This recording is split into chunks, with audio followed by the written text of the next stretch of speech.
mga katropa, welcome back sa ating vlog. At for today's video, may unbox na naman tayong bagong pyesa. Ito mga katropa ay bagong center stand na stainless. At papagtan natin yung ating stock na 14 yung sukat, tapos ito 17. So mas litaw na at mas gaganda ang tindig dito sa bago nating center stand. Kasi mga katropa, magpapalit din naman tayo ng ating mugs at donut tires. So ang ipapalit natin is 17 na yung sukat para mas maganda yung tindig at mas tumaas siya. Kasi itong mga tropa, naka-center stand na siya, pero kung mapapansin nyo, baba siya tingnan kasi nga stock lang yung center stand natin. Tsaka hindi masyadong nalitaw yung tindig niya dahil black lang yung kanyang center. So kung stainless yan, babagay yan sa mga CNC nating parts. Kaya tara, i-unbox na natin.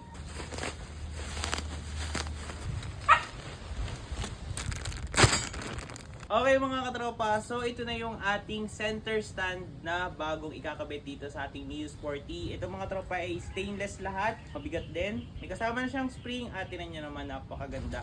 So good day mga katropa, at ngayong araw kakabit na natin yung ating stainless na center stand. At yun nga pala, nakapagpalit na nga pala tayo ng ating mugs at ng ating donut tire. So naka-Bom X Blue na nga pala tayo na gray color. Same na sukat pa rin, 80-80, 90-80. Naka-Bom X X210 na rear shaft at hindi siya sumasabit. Ito nga pala ay nabili natin sa Marbs TV, sa Marbs Helmet and Apparel.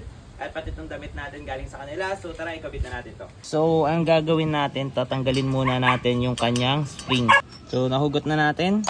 So laglag na yung ating center stand. So ayun yung tatanggalin natin at natanggal na natin itong isang lock. Ang maganda lang ay hindi stack up itong ating center stand. Yan kasi yung ehing gagamitin natin dito sa ating stainless.